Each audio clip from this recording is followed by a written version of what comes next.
어떤 분들이 이렇게 얘기하죠. 수십 년 교회 다니고 수십 년 성경 읽고 그런데 왜 변하지 않을까? 변하지 않는 것은 돈을 기준으로 왜 우리 집은 잘 살지 못할까? 출세하지 못할까? 자녀들은 왜 인생이 열리지 않을까? 그러면서 반문하는 분들이 있어요. 어떤 분은 또 이러죠. 주일 성수하고 열애 하나 하고 나름 성경 읽으면서 교회 다니면서 헌신 봉사도 하는데 왜 하는 것마다 자꾸 실패하고 여전히 마음 한구석에 불안이 자리 잡고 상처가 쌓이고 미래에 대해서는 희망이 사라지고 점점점 두려움에 휩싸입니까? 그래서 또 이런 분들이 있어요. 구약 읽으면은 창세기하고 출애굽기하고 완전 다른 것 같고 뭐 하박국이나 학계 같은 소선지서 읽으면 전혀 다른 것 같고 신약성경 와서 마태, 마가, 누가복음 읽고 그러면 너무 좋은데 사도행전이나 로마서 들어가면 너무 이상하고 이해가 잘 되지 않고 그래서 성경을 읽을 때마다 이 말씀들이 도대체 어떻게 연결되는 것이 도무지 감이 잡히지 않습니다. 그럼 두 가지 부류가 나타나요. 무조건만이 통독한다. 그러다 보면 언젠간 열리겠지. 이런 분들은 그래도 희망이 있어요. 근데 어느 순간에 성경을 덮어버리고 세상적인 것을 선택하는 사람들이 있어요.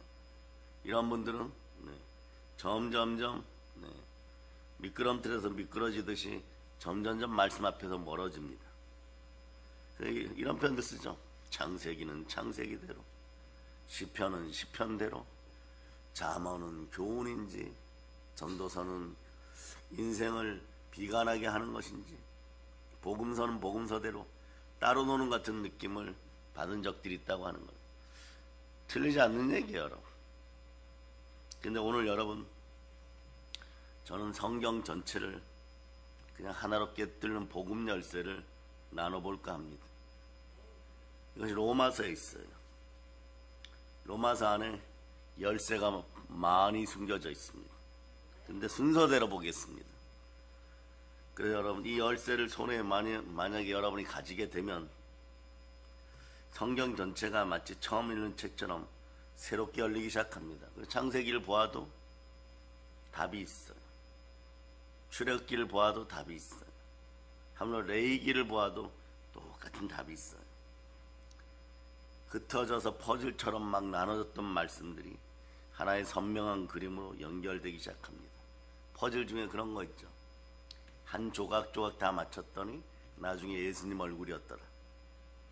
그렇게 되는 거예요, 여러분. 그래서 오늘 그 첫 번째 말씀이 로마서 1장 17절이에요. 첫 번째 복음의 열쇠를 가지고 말씀의 문을 열어보겠습니다. 한 2000년 전에 말이에요. 지중해 연안의 작은 항구 도시지만 물자와 쾌락이 넘쳐나는 고린도에서 성령의 사랑을 듬뿍 받은 한 남자가 양피지 위에 펜을 듭니다. 밤은 깊었고 그때는 기름등잔이죠. 기름등잔에 불빛이 흔들리고 있습니다.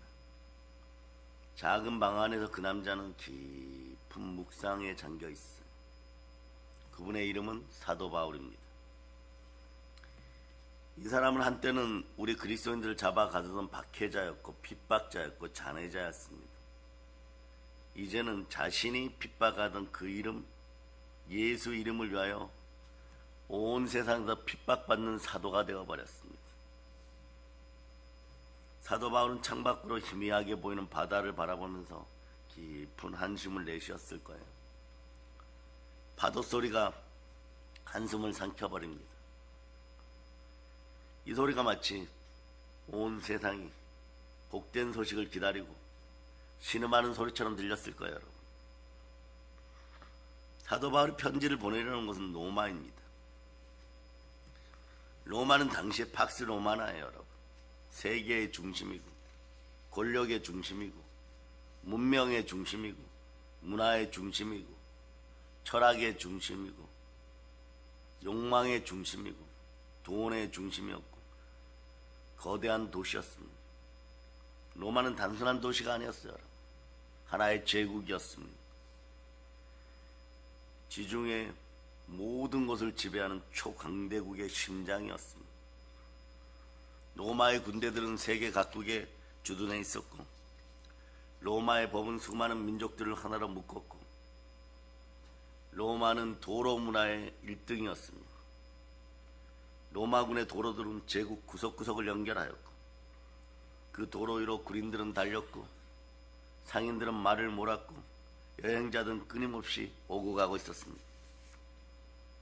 사도 바울은 그런데 아직 로마에 가본 적이 없습니다. 하지만 사도 바울은 그곳에 있는 믿음의 형제자매들에게 신령한 복과 복음의 핵심을 전해야만 했습니다. 왜냐하면 로마에서 복음이 바로 서게 되면 온 세상이 복음 가운데 나오게 되어 있습니다. 복이 임하게 되어 있습니다. 생명의 빛을 받게 되어 있습니다. 이 사실을 알았기 때문에 로마의 도로를 따라서 복음이 아이러니하지만 로마 군인이 지나가고 자신이 과거에 교회를 핍박하기에 달렸던 그 길을 자신의 편지를 든 서신서를 든 자신의 제자들이 말을 타거나 뛰어서 달리고 있습니다. 전 세계적으로 가장 도로를 잘 뚫어놓은 로마 제국의 도로 위를 복음을 든 복음의 전사들이 전 세계를 향하여 뛰쳐나가고 있습니다. 그 사도 바울이 쓴 이 편지 로마서는 단순한 서신이 아니었습니다. 네, 알아두세요 여러분. 로마서는 복음의 설계도요. 복음의 설계도요. 무슨 뜻이냐? 건축가가 집을 짓기 위해 설계도를 그리듯이 사도 바울은 복음 전체의 구조를 이 한 권의 편지 속에다가 다 집어넣었어요. 거기에 이런 내용이 여러분. 인간의 죄가 무엇인지, 아버지 하나님의 의는 어떻게 드러나는지, 믿음으로 의롭다함을 얻는다는 것이 무슨 뜻인지, 율법은 무엇인지, 율법과 은혜의 관계는 무엇인지, 율법과 은혜를 통하여 복음은 어떻게 드러나는지, 성령 안에 사는 삶은 무엇인지, 이스라엘의 역할은 어떤 것인지, 하물며 오늘날 대한민국의 역할은 어떤 것인지 발견할 수 있습니다. 그리스도인의 실제 삶은 어떠해야 되는지, 그리스도인은 어떤 영을 지녔는지, 그리스도인의 주인은 누구인지, 그 모든 것이 한 권의 편지 속에 사실은 단계 체계적으로 담겨져 있어요. 오늘 여러분도 제가 말씀드리는 것 중에서 하나라도 레마되면 인생은 더욱더 아름다워질 것입니다. 그래도 종교개혁자 마르틴 루터는 로마서를 읽다가 자신의 삶 전체가 뒤집어지는 체험을 해버렸어요. 독일의 한 수도원에서 루터는 수도사로 살았죠. 밤낮으로 계단을 오르내리고 기어다니고 기도하고 금식하고 행하고 성경 읽고 하나님의 의를 얻으려 했었지만 말씀이 다가오지 않았어요. 여러분들이 오늘날 이 말씀을 듣는 것은 복 중의 복입니다. 왜냐, 이런 말씀 듣고 저런 말씀 듣고 예배 재단에서 아멘하고 여러분이 무릎 꿇고 순종하다가 보니까 드디어 복음의 황금 열쇠를 만나기 시작하는 것입니다. 아무나 말씀이 다가오는 것이 아니에요. 여러분. 공동체 안에서 그 은혜 가운데 여러분들이 스며들기를 바랍니다. 그래서 그런데 말이에요. 어느 날 마르틴 루터가 친구하고 장마비가 온 다음에 어리석죠. 수영을 잘한다고 생각해서 수영하러 갔다가 친구는 떠내려가 죽어버렸어요. 근데 같이 수도사였으니까 어떻게 되겠어요? 너무 마음이 아팠어요. 아무리 노력해도 마음의 평안이 오지 않습니다. 그런데 그 강가에 수영하러 가자고 한 것이 자신이었기 때문에 하나님 앞에 설 자격이 없다는 두려움이 짓눌러 버렸어요. 매일 밤 말이에요. 커피를 한 100잔 먹은 것처럼 잠이 오지 않았습니다. 밖에 나가 뛰어도 안 되었습니다. 수소사들 기숙사가 있는 앞부분에는 기다란 계단이 있습니다. 180개가 넘는 계단을 기어 오르면서 회개를 해도 반성을 해도 잘 되지 않았습니다. 어느 날 너무나 고통스러운 가운데 로마서 1장 17절을 읽었어요. 오직 의인은 믿음으로 말미암아 살리라. 이 순간 말이에요. 말씀이 역사합니다. 똑같은 말씀이어도 영으로 역사해야 되는 것이요. 이 사람의 눈에서 비늘이 떨어지듯이 그렇구나. 나 구원받았구나 이거예요. 첫 마디가 나 구원받았다. 그런 다음에 이런 말들을 하는 거죠. 구원은 나의 의로 얻어지는 것이 아니라 믿음으로 받는 선물이라는 걸 깨달아. 구원까지는 이렇게 돼요. 구원 이후의 생활은 항상 복종하고 두렵고 떨림으로 구원을 이루어 나가는 여러분 되시기를 바랍니다. 그런데 이 깨달음이 여러분 잘 아는 역사를 바꾸는 성경 구절이에요. 로마서 1장 17절 때문에 지구의 역사가 바뀌어버려요. 종교개혁의 불씨가 됩니다. 어떻게 보면 오늘날 미국과 이스라엘, 이란의 전쟁도 이 종교개혁 때문일 수 있어요. 과거의 전쟁은 국가와 국가가 아니었어요. 뭐 고구려와 중국 이렇게 전쟁했어요. 우리나라와 일본 외놈들과 임진왜란 이런 전쟁했어요. 근데 이제는 문명과 문명의 충돌이에요. 이건 성경에 예견된 대로 기독교 문명과 타종교의 문명이 충돌이 시작된 거예요. 그럼 어떻게 됩니까? 주님 다시 오십니다. 그러니까 이 마음을 가지고 보면은 이제부터 모든 것이 은혜 속으로 들어가는 것이. 그러니까 여러분 로마서 1장 17절은 세상의 역사를 바꾼 황금 열쇠입니다. 종교개혁의 불씨가 되었어요. 이 말씀이 들어오면 어떻게 되느냐? 지구가 쪼개어지는 듯해요. 그 말씀이 잘합니다. 홍과 영감이 간절과 골을 쪼개고 여러분들 제사슨 사망이라고 이런 단어들이 겹치게 들어오면서 아 그렇게 살면 안 되겠구나. 행함 있는 믿음으로 바뀌고 거룩한 불씨가 붙어버려요. 그래서 여러분의 과거와 상처와 쓴뿌리를 마구 태우면서 말씀이 자라기 시작합니다. 그러니까 유럽 전체를 뒤흔든 역사적 대변혁이 이 말씀 한 구절로 시작되는 것이 유럽만 바꾸는 것이 아니죠. 세계가 바뀌기 시작합니다. 그래서 칼빈은 말이에요. 로마서를 가리켜서 성경 전체를 올바르게 이해하는 황금 열쇠라고 불렀죠. 만일 우리가 이 서신에 대해서 올바른 이해를 갖게 된다면 우리는 성경 전체에서 가장 비밀스러운 보물창고의 문을 열게 되는 것이요. 오늘 보물창고의 문을 드디어 열었습니다. 열쇠를 탁 꼽았어요. 돌렸습니다. 열리기 시작하는 것이에요. 그래 여러분 로마서가 이해되면 창세기부터 요한계시록까지 흩어져 보이던 말씀들이 하나의 선명한 그림으로 연결되기 시작합니다. 과거에 존경하는 스승님께서 복음을 이해하고 싶으면 그냥 로마서 한 10,000번 읽어라 그랬어요.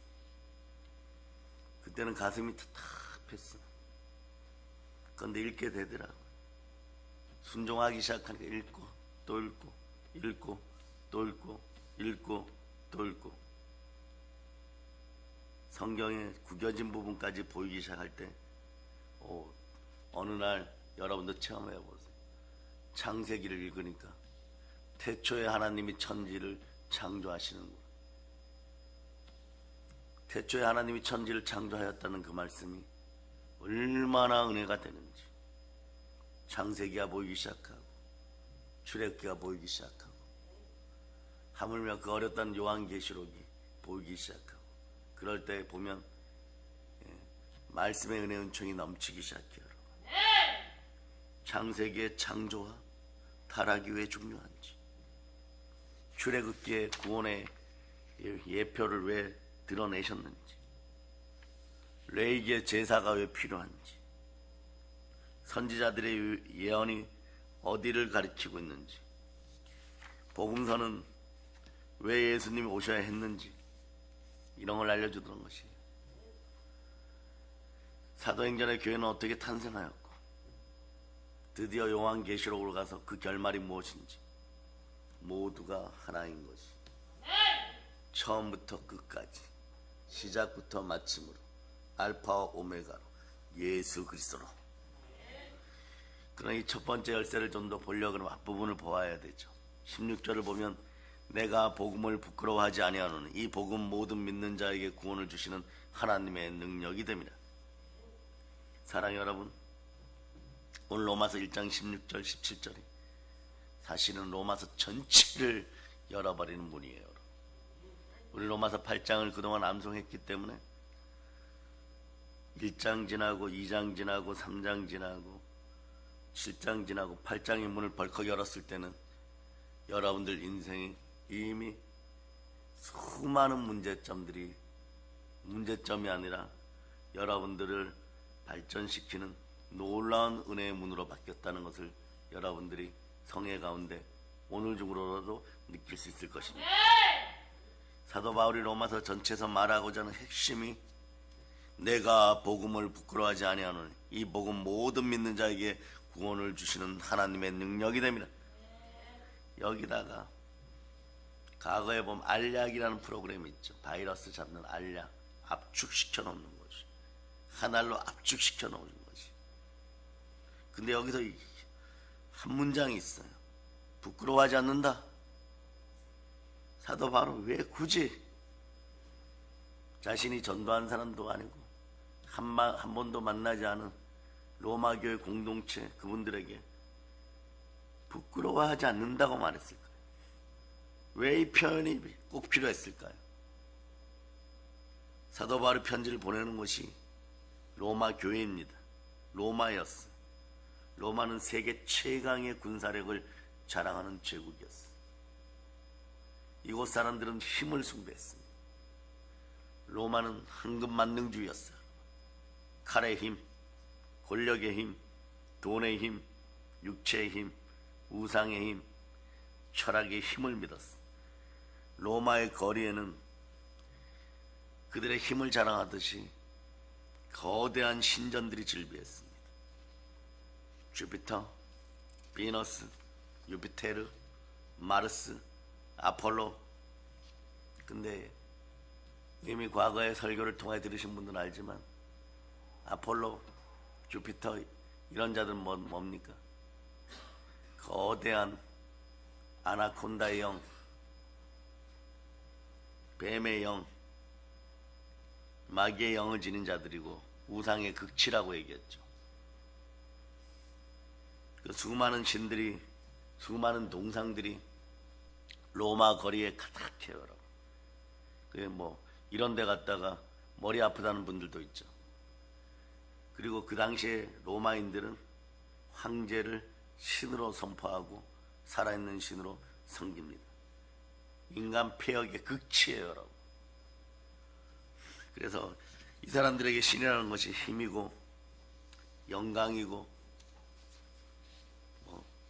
사람이 만드는 위험이지만 위험의 상징인 것이고, 그래 마리아교도 마찬가지죠. 오늘날 이탈리아에서 의식을 할 때마다 과거의 황제들이 입었던 것보다 더 화려한 걸 입고 나오죠. 그런 거예요, 여러분. 인간은 스스로 꾸며서 자신이 높아질 거라고 생각하지만 여러분, 겉사람은 나날이 후패해 가는 것이에요. 이런 도시에 사도 바울은 십자가에 못 박혀 죽은 한 사람의 이야기를 전해야 됩니다. 예수 그리스도입니다. 33살 된 청년이 십자가에서 죽으셨는데 부활하시고 이분이 그리스도라는 것이 말이 됩니까? 십자가형 가장 수치스러운 처형 방식이 노예나 반역자에게만 내려지는 형벌이에요. 로마 시민권자의 특권 중에 하나는 결코 어떠한 죄를 지어도 십자가에 달려 죽지 않습니다. 그만큼 치욕적이고 모욕적인 죽음이기 때문에 그래요. 십자가에 달린 사람 벌거벗겨진 채 온 도시 사람들의 구경거리가 되는 거고, 조롱과 치욕과 침뱉음을 맞으면서 천천히 자기의 죽음을 알면서 죽어가는 것이 가장 비참하고 가장 수치스러운 죽음인데 아무것도 할 수가 없어요. 그 나중에 보면 인간은 이렇게 타버린 종이재처럼 죽음이 다가오면 아무것도 할 수 없구나. 그럴 때 여러분들은 그런 고통이 다가올 때마다 로마서 6장 23절로 여러분들이 영생의 은사임을 선포하기를 바랍니다. 로마서 6장 23절, 자 읽어주세요. 로마서 6장 23절 시작. 죄 삭은 사망이요 하나님의 은사는 그리스도 예수 우리 주 안에 있는 영생이니라. 여러분에게 은사로 영생이 주어졌음을 기억하시기를 바랍니다. 일맥상통하는 거예요. 오늘 본문이나 이 말씀이나 일맥상통의 같은 이야기예요. 너희는 믿음으로 말미암아 살리라. 구원에 대한 믿음으로 말미암아 삽니다. 구원의 끝은 지옥이 아니라 영생인데 하나님이 주신 선물입니다. 이것만 여러분들한테서 완전히 마음속에서 지식적으로 아는 것에 그치지 않고 말씀이 살아 역사여서 레마되고 듣는 복이 있어서 여러분의 혼과 영감이 간절과 골수를 찔러 쪼개면 제가 하나님 아버지 앞에 오늘이라도 너무 감사하는 마음으로 모든 것에서 이기게 하였습니다. 우리 믿음의 형제들이 복음으로 이겼습니다. 이렇게 다시 한번 하나님 아버지 앞에 편지 쓸 수도 있을 거예요. 여러분 아는 것에 그치지 않고 믿음으로 들어가서 역사하여서 그의 나라와 그의 의를 구할 수 있는 여러분 되시기를 바랍니다. 로마 사람들의 눈에 십자가에 달린 메시아 구원자라고 전하는 것이 얼마나 말이에요. 여러분이 생각해 보세요. 사람의 모습으로 십자가에 달려 죽었는데 그리스도라고 하면 얼마나 어리석어 보였겠어요. 그리스도 철학자들의 귀에 죽은 자가 살아났다고 말하는 것은 또 얼마나 황당하겠어요. 한번 인생이 끝나면 영혼이 끝난다고 하는 사람들 앞에서, 바리새파적인 사람들 앞에서 부활을 하였다고 얘기하면 얼마나 여러분 황당하겠어요. 이스라엘에 가면 가난하고 못 사는 동네 나사렛이 있는데 거기에서 성령으로 잉태하여 낳아진 아이가 있는데 예수다? 그런데 그가 메시아야. 십자가에서 죽으시고 부활하신 예수 그리스도야. 헬라 철학자들아, 로마 시민들아, 믿고 구원받아라. 믿어지지? 이렇게 전해야 되는 거예요. 얼마나 황당하겠어요, 여러분. 여러분들이 훗날에 성교와 의료와 교육 사업을 가지고 북녘 땅에 들어가고 또 복음을 가지고 나아갈 때 이런 황당함을 느끼면서도 여러분들의 입술은 담대하게 광복의 복음을 선포할 수 있기를 축복합니다. 사도 바울은 자신도 이걸 잘 알고 있었어요. 그래서 고린도전서에 이렇게 쓰는 거죠. 십자가의 도가 멸망하는 자들에게 미련한 것이고, 네. 그래요. 멸망이 예견된 자들에게는 미련한 거예요. 그렇습니다. 세상의 눈으로 보면 십자가 복음은 미련한 것이 부끄러운 것입니다. 그런데 사도 바울은 오늘 이렇게 얘기하잖아요. 나는 이 복음을 부끄러워하지 않는다. 왜냐하면 이 복음이야말로 하나님의 능력이라고 얘기합니다.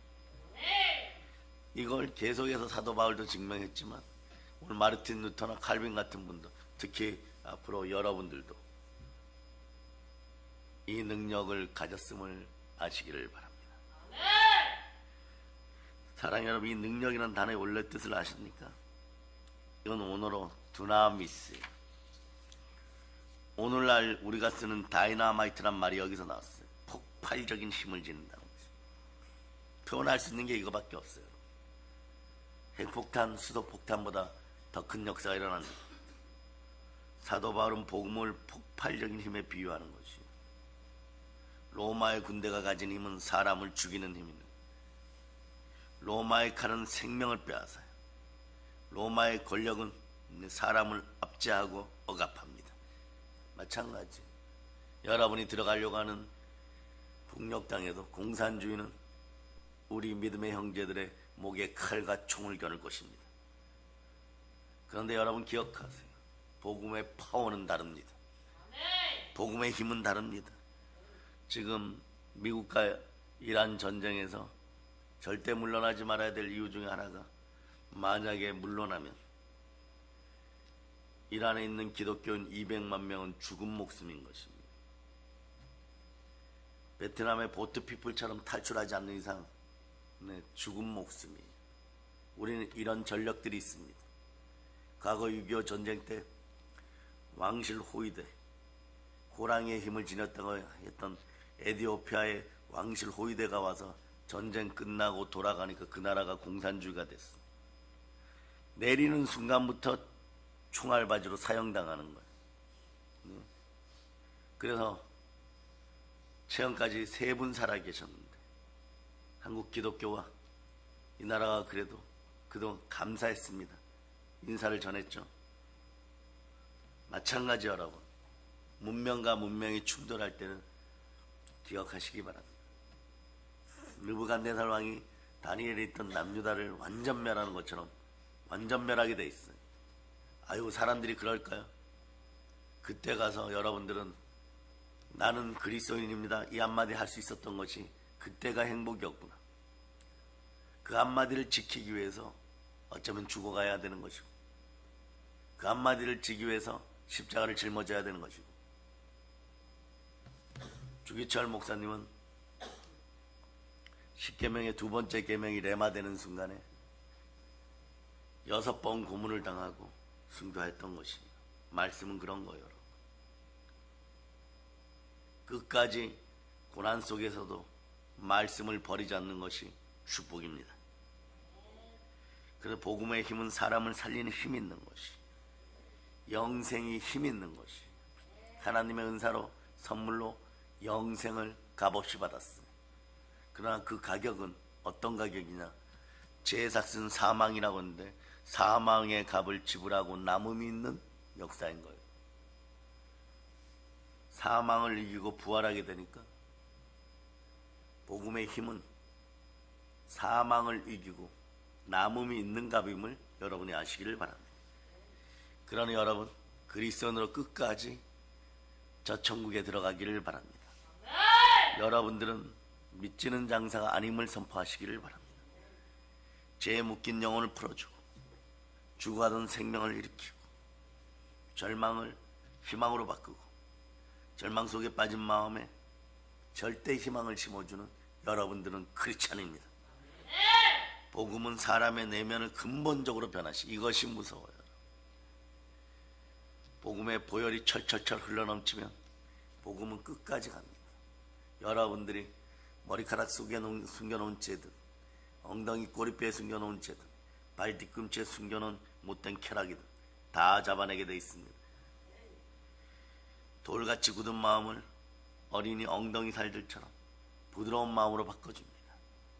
어둠 속에 앉아있던 자들에게 광복의 복음이 생명의 빛을 비춰주는 것이고, 질그릇처럼 깨어가진 인생에게 보배 앞을 만들어주는 것이에요.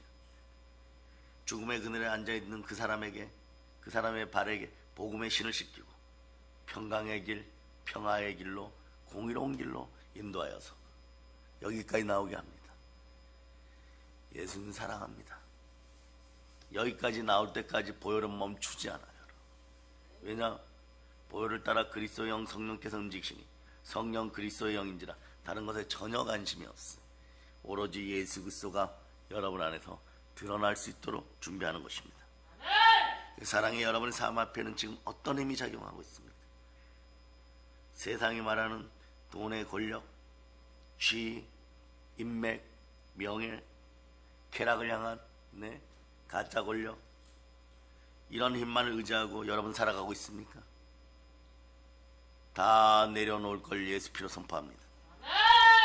더 좋은 직장, 더 많은 재산, 더 높은 학력, 더 넓은 인맥, 더 많은 지식, 사상과 주의, 나를 구원해 줄 것이라고 믿고 내 인생의 행복이라고 생각합니까? 성령의 불에 다 없어지기를 바랍니다.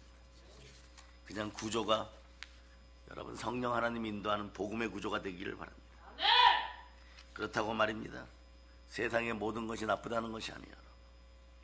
하나님보다 우선시되고 예수 그리스도 이름보다 우선시되었던 것들을 순서를 뒤로 하고, 이 시대가 필요로 하는 것들은 여러분 경력으로 쌓고 커리어로 만들고 그러고 나갈 수 있기를 바랍니다. 여러분들은 복음을 통하여서 궁극적인 힘이 들어가기를 바랍니다. 어떤 고난 앞에서도 이길 수 있는 궁극적인 힘이 들어가기를 바랍니다. 그런 말이에요. 여러분들의 영혼이 잘 되면 범사가 잘 되고 강건하게 되는 것이에요. 보혈을 따라 죄책감이 사라짐을 선포합니다. 여러분, 보혈을 따라 부활의 능력이 함께하여 죽음 앞에서 강력한 힘을 발휘할 수 있기를 바랍니다. 부활로 여러분 의로워졌습니다. 의인은 믿음으로 말미암아 달리라.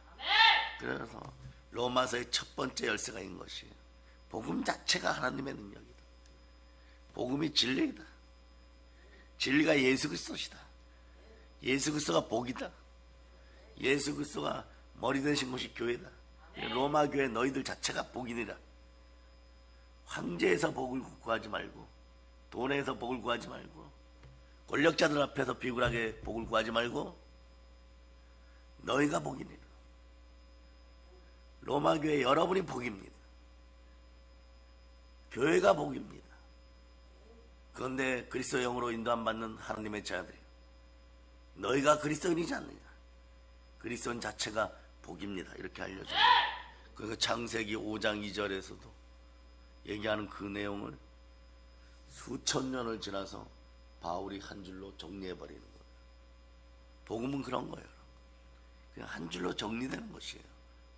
여러분이 복음을 믿는 순간, 복음이 들어가는 순간, 광복의 복음이 함께하는 순간, 하나님의 폭발적인 능력이 여러분의 삶 속으로 들어와서 계속 폭발이 일어납니다. 견딜 수가 없는 것이. 세상에는 어떤 힘도 주지 못할 것 같은 나였지만, 여러분 속에 복음이 들어가면 세상의 역사를 바꾸는 여러분이 되는 것이에요. 복음에는 죄로부터의 자유, 죽음에 대한 승리, 영원한 생명, 하나님의 은사, 하나님과의 화목, 십자가 보혈을 통한 영원한 행복, 이것이 로마서를 여는 첫 번째 열쇠 속에 숨어있는 내용들인 것이에요. 이제 그러면 말이에요, 두 번째 열쇠로 넘어가겠습니다. 두 번째 열쇠는 2장 지나고 3장 보세요. 3장 23절로 23절 여러분이 읽어주세요. 시작. 모든 사람이 죄를 범하였음에 하나님의 영광을 내지 못하더니. 여러분, 이 말씀이 왜 두 번째 열쇠가 될까요? 참 불편한 말씀이에요. 모든 사람이 죄를 범하였으며 하나님의 영광에 이르지 못하던, 참 말입니다. 귀에 거슬리는 말이에요. 인본주의자들이 들으면 말이에요, 듣기 좋은 말씀 아닙니다. 우리를 진단하는 말씀이죠. 모든 사람이 죄를 범하였으니, 죄가 있으면 죄의 삭은 사망이라고 했는데 하나님의 영광에 이르지 못한다. 데살로니가전서 5장 16절처럼 항상 기뻐하라처럼 말이에요. 쉬지 말고 기도하라, 범사에 감사하라처럼 말이에요. 교회 좀 나왔다고 하는 기독교인들이 믿음이 있거나 없거나 할 때 죄의 삭은 사망입니다. 이건 알아요, 여러분. 로마서 8장 1절 2절로 뭐 죄와 사망의 법, 생명의 성령의 법 모르는데 머릿속에 죄의 삭슨 사망의 그 명제화된 거죠. 듣기 좋은 말씀 아니에요. 진단이 필요한 거예요. 정말 그럴까? 이렇게 생각하는 것도 진단이죠. 왜냐하면 진단 없이는 치료가 시작될 수 없어요. 흔히 죄인을 특별히 나쁜 사람이라고 생각합니다. 살인자, 사기꾼, 도둑 이런 사람들만 죄인이라고 생각합니다. 감옥에 가야 할 사람들만 죄인이라고 생각합니다. 그리고 사람은 이렇게 비교하죠. 나는 그 정도는 아니야? 스스로 진단하고 스스로 위안합니다. 저는 이 표현 씁니다. 참 잘나셨어요. 나는 법을 어기지 않았고 남에게 큰 피해를 끼치지 않았고 나름대로 선하게 살려고 노력했으니까. 그런데 사도 바울은 오늘 이렇게 얘기합니다. 모든 사람이라고 얘기하는 거예요. 예가 없다는 것이에요. 근데 로마서가 16장까지잖아요. 무슨 편지를 쓰는데 이렇게 많이 쓸 수 있을까 한번 생각해 본 적 있습니까? 로마에 쓰는 편지잖아요. 로마서가. 그런데 성령님이 함께하면 과거에 이사야, 예레미야 선지자의 손을 움직였던 성령님이 함께하면 로마서 16장 정도는 아무것도 아닌 것이에요. 그런데 복음의 불모지에다가 복음을 전해야 되니까 성령님은 사도 바울의 머리를 통과하고 마음을 통과하고 성령으로 충만하게 하여서 머리에 있던 지식이 심장으로 내려오고 손끝으로 내려왔을 때 그의 펜테까지 성령 하나님이 붙잡았을 때 전하고 싶은 것을 전하는 거죠.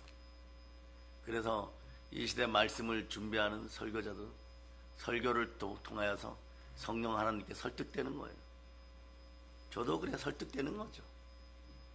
매일매일 말씀 준비하고 매일매일 말씀 읽고 매일매일 말씀 쓰면서 매일매일 설교 준비하면서 하나님 막 떼쓰는 것이 아니라 과거에는 그런 기도 많이 했죠. 요즘은 그런 거예요. 평화롭게 그냥 설득되어 가는 것이.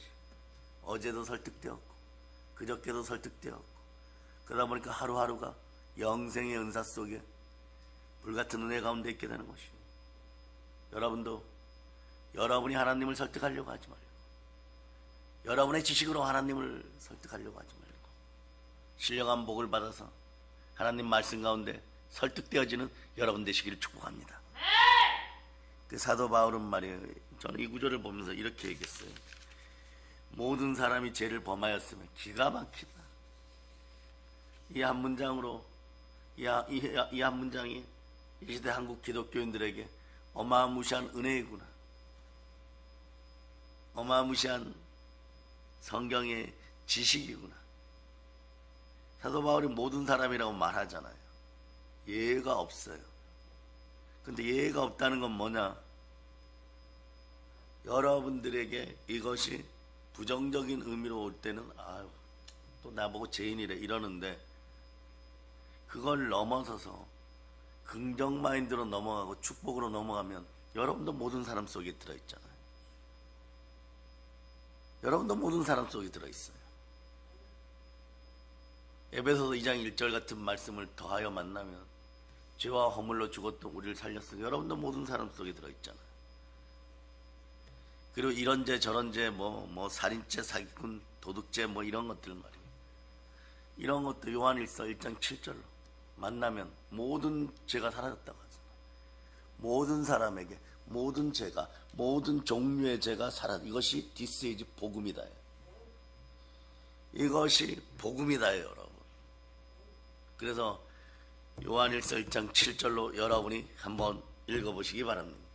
시작. 그가 빛 가운데 계신 것 같이 우리도 빛 가운데 임하며 우리가 서로 사귐이 있고 그 아들 예수 그가 우리를 모든 죄에서 깨끗하게 하실 것이요. 그래서 이 시대를 살아가면서 부모 세대는 신앙 앞에서 복음을 자녀들에게 물려줘야 돼. 뭐 다른 거 물려줘봐야 여러분 금방 쏟아버려요. 예가 없는 성공을 복음으로 줘야 되는 것이, 유대인이든 이방인이든 부자든 가난한 자든 학식이 높든 낮든 모든 종류의 죄가 다 사해졌어요. 그러면 죄 삭은 사망이라는 단어가 여러분 앞에는 그냥 계시가 되버려요. 그래, 죄 짓지 말자. 모든 종류의 죄를 다 사해 주셨으니 내가 죄 지으면은 다시 사망 속으로 들어가는 거야. 와, 이 말씀 너무 좋다. 죄 삭은 사망이라고 하잖아요. 죄 안 지으면 되죠. 예수님 내 마음에 모시고 살아야 되니까 성령님 오시옵소서. 말씀으로 오시옵소서. 저는 성령과 말씀 앞에 순종합니다. 구해야 될 건 성령으로 구하겠습니다. 하나님 저 좀 설득시켜 주세요. 말씀 넣어주세요. 루터처럼 넣어주세요. 혼과 영감이 간절가옷을 찔러 쪼개어져서 하나님 말씀 앞에 설득이 되어지는 제가 되게 도와주세요. 그러니 말이에요, 남자든 여자든 늙은이든 젊은이든 모든 사람이 죄를 범했다고 선언해요. 황제도 죄인이고 노예도 죄인이고 철학자도 죄인이고 무식한 자도 죄인이고 종교인도 죄인이고 안 믿는 자도 죄인이고. 잠시 생각해 보세요. 거대한 법정에 모든 인류, 모든 사람이 한 줄로 쭉 서 있는 장면을 그려보시기 바랍니다. 그 대법정 앞에서 재판관의 의자에 있고 그 자의 광명의 빛으로 하나님이 앉아 계십니다. 모든 인류가 그 앞에 줄지어 있습니다. 뭘 하기 위해서요? 심판받기 위해서. 맨 앞에는 이런 사람들이 있어요. 역사상 가장 악명 높은 범죄자들, 대량 학살자들, 스탈린, 김일성, 히틀러 같은 인간들, 잔인한 독재자들, 사악한 범죄자들이 맨 앞줄에 있어요. 그 다음 줄은 말이에요, 조금 덜 나쁜 인생들, 사기꾼, 도둑질, 거짓말한 자들, 복음을 부인한 자들. 그 뒤로 평범한 사람들이 서 있어요. 가끔 작은 거짓말하고 가끔 이기적인 생각을 하고 가끔 시기하고 이런 보통 사람들이. 그리고 맨 뒤쪽에는 누가 보아도 착한 사람들이 서 있습니다. 얼굴이 태어날 때부터 착해. 이런 사람들이 서 있어요. 여러분은 어디에 서 있겠습니까? 선행을 많이 한 사람, 도덕적으로 훌륭한 사람들, 남을 위해 헌신한 사람들도 그 뒤에 줄 서 있습니다. 이 긴 줄에 어딘가에 여러분도 서 있을 겁니다. 여러분 어디에 서 있습니까? 어쩌면 여러분은 나는 맨 뒤쪽에 서 있을 거야, 그렇게 생각하실지도 모릅니다. 한국교회 교인 여러분, 그것이 마음이 편하면 그렇게 생각하시기를 바랍니다. 또 이런 분도 있을 겁니다. 심판을 받으려고 쭉 서 있는데 나는 그래도 괜찮아. 옆에 있는 김지사보다는 더 좋은 영광이 들어가겠지. 적어도 저 맨 앞에 있는 사람들보다는 나은 사람이라고 생각하실지도 모릅니다. 하지만 하나님의 기준은 다릅니다. 하나님의 법정에 선 기준은 사람과 사람을 비교하는 것이 아니란 말입니다. 오늘 23절 읽어보세요. 거기에 기준이 나와 있어요. 이런 것을 하나씩 들어가다 보면은 여러분은 복받은 사람이 알게 되는 거예요. 읽어보세요. 시작. 모든 사람의 죄를 범하였으면 하나님의 영광을 이루지 못하더니. 그 영광이란 단어의 동그라미예요. 하나님의 기준선은 영광입니다. 영광이 뭡니까? 하나님의 완전한 거룩함이에요. 하나님의 흠없고 점없는 그분 자체의 의로우심입니다. 그러니 말이에요, 영광이 임하면 이 땅에서 문제도 해결되죠. 잘 먹고 잘 삽니까? 그리스도의 영광을 위해 살아갔어요. 만물을 충만케 하는 교회 안에서 그리스도의 영광을 바라볼 수 있기를 바랍니다. 나의 하나님 그리스도 예수 안에서 영광 가운데 그 풍성한 대로 너희 모든 쓸 것을 채우시리라. 구조가 똑같아요. 로마서 6장 23절과 똑같아요. 우리 주 예수 그리스도 안에 있는 영생을 선물로 받는 거예요. 그리스도 예수 안에 있는 영광을 여러분들이 누리는 것이 똑같아요. 모든 영광, 모든 복, 모든 영생은 그리스도와 함께. 그러니 기준선이 하나님의 영광이 여러분, 그럼 이 기준선에 도달할 수 있는 사람이 몇 명이나 될까요? 몇 명 있을까요? 단 한 명도 없어요. 오늘 대한민국에 뉴스에도 나오고 뭐 거들먹거리고 가졌다고 하고 먹고 살기 위해서 별의별 짓을 다 하는 인생이죠. 단 한 명도 이 기준선에 도달한 사람은 없어요. 줄에 맨 뒤에 선 사람도 맨 앞에 선 사람 그 기준선 앞에서는 똑같이 부족합니다. 사도 바울이 말하는 진실은 이거예요. 참 불편해요. 모든 사람이 하나님의 영광에 이르지 못하더니, 영광에 이르지 못한다는 말은 말이에요, 기준의 미달이에요. 참, 그래서 여러분, 미달이란 단어가 말이에요, 여러분한테 때로는 위로가 될 수 있어요. 어차피 모든 사람이 미달이니까. 미달이란 뜻이 뭐예요, 여러분? 관역을 맞추지 못했다는 뜻이에요. 화살 관역을 맞추지 못했다는 뜻이에요. 사실 죄라는 단어는 원래 의미가 바로 관역을 빗나가다는 뜻 아니에요. 그러니까 회개해서 돌아오라고 하는데, 회개는 뭐 쉽던가요, 여러분? 회개했으면 그 죄를 반복하지 않아야 되죠. 상한 마음과 애통하는 심령으로 하나님이 용서하고 여러분이 화해했으면 돌아와서 그 죄만큼은 자유로워야 되잖아요. 그런데 어떤 분이 저한테 과거에 그분만큼 솔직한 분이 없어요. 20년간 똑같은 죄를 지어서 오늘 제가 다른 교회 재직이고 창피하지만 찾아왔습니다. 그럼 그 말이 맞는 거예요, 여러분. 회개했는데도, 자신 회개했다고 하는데도 또다시 그러니까 성령님이 도와주지 않으면 안 되는 구조예요, 여러분. 여러분들의 결단이 부족해서 그런 것이 아니에요, 여러분. 구조가 죄지어요, 여러분. 여러분의 마음의 구조는 죄지어요. 그래서 꼭 말이에요, 인간은 본성상 복음과는 먼 곳으로, 이 말씀 무슨 뜻이냐, 복과는 다른 길로 가는 습성들이 있어요, 여러분. 빗나가는 거죠. 하나님이 정해놓으신 기준, 하나님이 원하시는 삶, 하나님이 창조하신 목적, 하나님의 영광이 빛나는 장소, 이런 데서 빗나가는 것이 죄인 것이. 그런데 나만 빗나갔나 했더니 여러분이 화살이에요. 퓨 날아서 빗나갔어. 아슬아슬하게 관역에서 살짝 비켜서 빗나갔어. 아쉽다 이러고 있는데 너무 창피한 거야, 빗나갔으니까. 그 눈을 들어서 보니까 여러분 주변에 수백만 개의 화살이 쌓여 있어. 네? 모든 사람이 그 관역을 빗나가는 것이야. 우리 스스로의 노력으로, 우리의 선행으로, 우리의 도덕적 수양으로 결코 그 기준에 도달할 수 없었던 것이. 아무리 열심히 뛰어도, 폴짝 뛰어도 손이 닿지 않았어요. 여러분 이런 거예요, 여러분. 여러분이 아무리 점프를 높이 해도 하늘에 닿을 수 있습니까? 하나님의 영광이라는 기준은 말이에요, 인간의 능력으로는 도달할 수 없는 그 영역이고 그 높이인 것이. 착각들 하지 마세요, 여러분. 두 번째, 이 열쇠가 왜 이렇게 또 중요할까요, 여러분?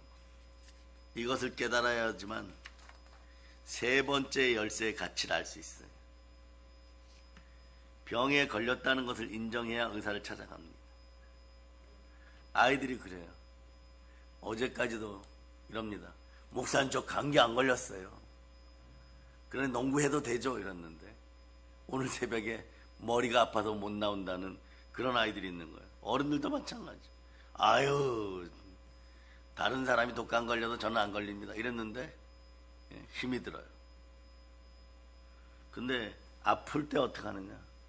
고난 가운데 그런다 그랬죠. 자신이 건강하다는 생각하는 사람 병원에 가지 않지만 아파 죽을 것 같은 병원에 갑니다. 그래서 여러분, 달란트의 뜻 속에는 하나님이 주는 재능, 축복 이런 단어도 있지만 창세기 3장에 나오는 고난이라는 단어와 마태복음에 나온 달란트라는 단어가 똑같다는 거예요, 여러분. 그 한번 생각해 보세요.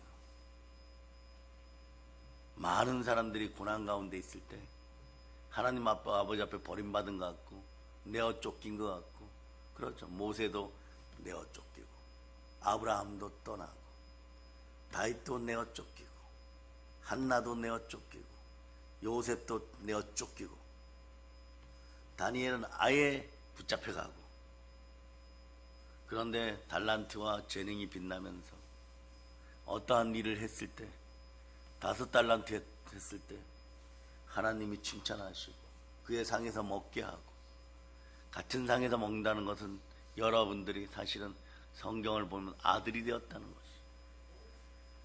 근데 이걸 말이에요, 종의 입장에서 보면 1달란트 줘놓고 내가 땅에 묻었다고 벌 주는, 이건 종의 마음이에요, 여러분. 근데 저나 여러분은 하나님의 아들의 마음이에요. 1달란트를 주든 2달란트를 주든 5달란트를 주든 사업의 내용이 정화조 푸는 화장실 사업이든 반도체를 만드는 사업이든 미사일을 만드는 사업이든 하나님이 주시면 냄새가 나도 고난이 있어도 그것도 나의 것이고 나의 달란트인 것이고, 미사일을 만들어서 다른 나라에 비싼 가격으로 팔고 전화기를 만들어 비싼 가격으로 팔아도 나의 달란트인 거예요. 아들의 마음은 그런 거예요. 그랬을 때 어떻게 하느냐, 결국은 그 말씀에 순종하였더니 5달란트 남기고 아버지의 잔치상에 들어가는 아들들처럼 여러분들의 시련과 고난이 다가왔을 때도 마찬가지. 죄 가운데 있어도 하나님의 영광에 이르게 하신 분은 내 안에 계신 예수 그리스도. 그런 성령의 구조가 되었을 때 그 얘기하는 거예요. 아버지 하나님, 나 오늘 아파요. 자신이 건강하다고 생각했던 것들을 내려놓고 아픈 걸 내려놓으니까 어제 저녁 설교에 그런 얘기했죠. 죄 삭은 사망이고, 그리고 영생은 은사라고 설명할 때 남자분들은 고난이 오면 깨어지는 순서가 여자분들보다 빨라요. 어떤 분은 뭐 성분이 좋아서 그렇다라고 얘기하는데, 남자분들은 직장 가가지고 직장 상사한테 죽도록 며칠만 욕을 얻어먹고 또 사업에 잠깐 실패하고 이러면 전부여 의접 손들고 옵니다 이럽니다. 그런데 여자분들은 오히려 강해요, 여러분.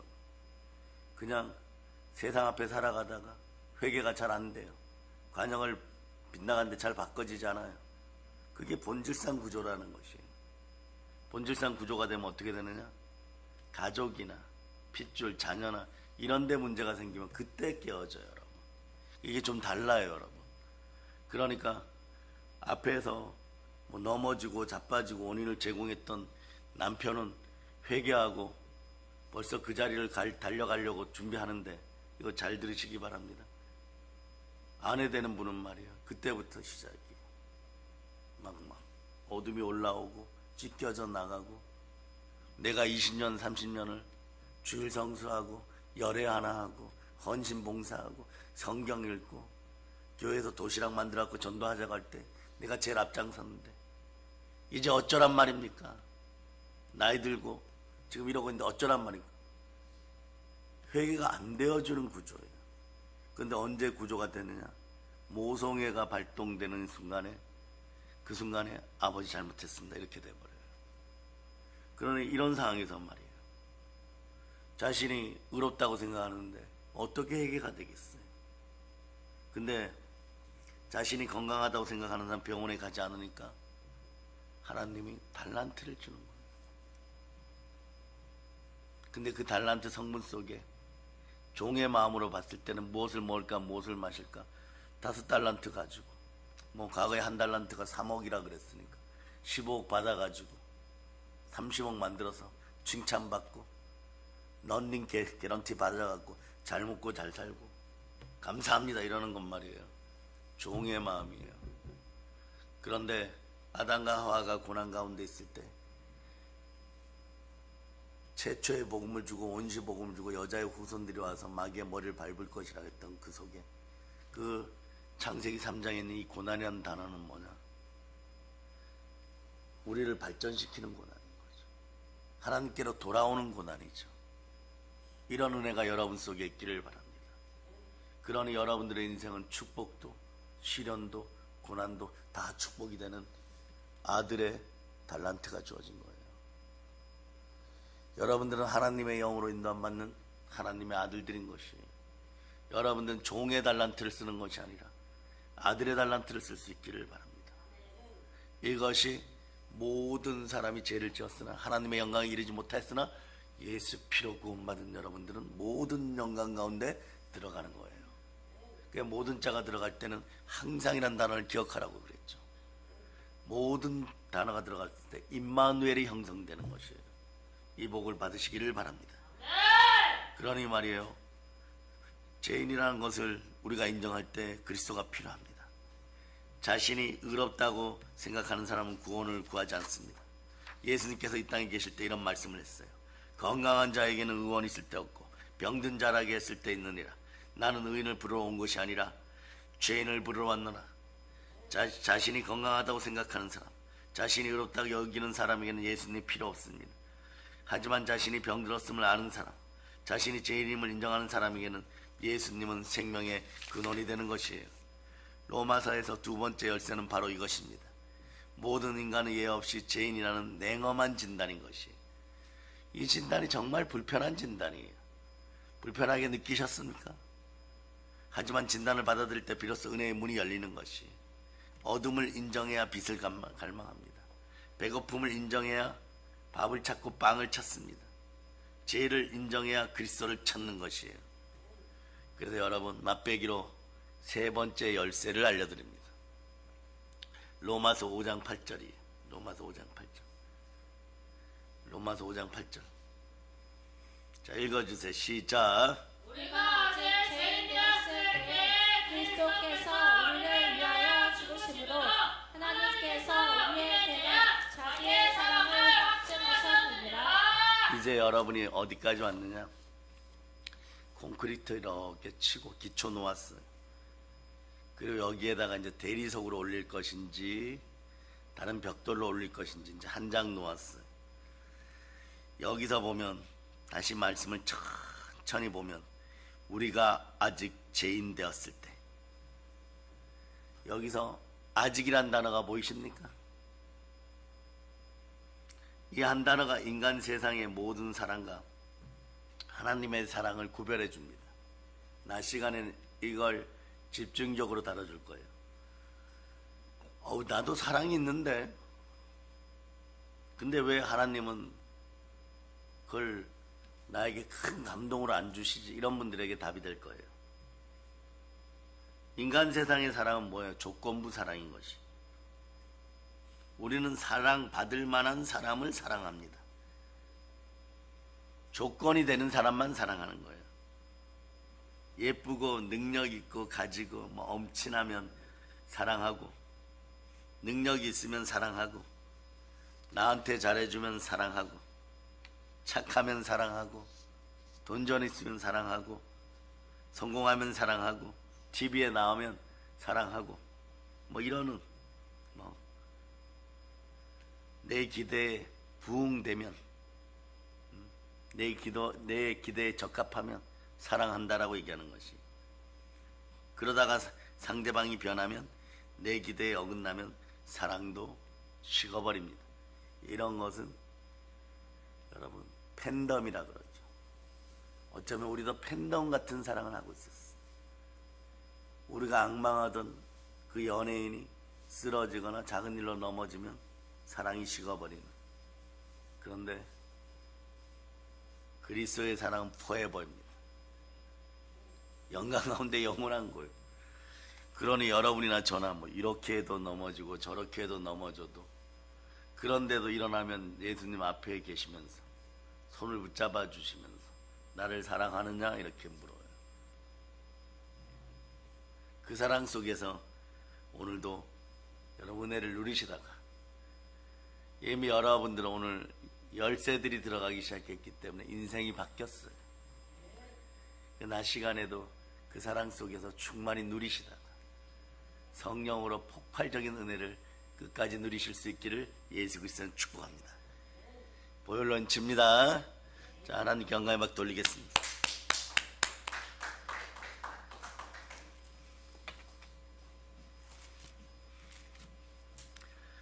반주자는 412장 드리고 기도하고 돌아가시겠습니다.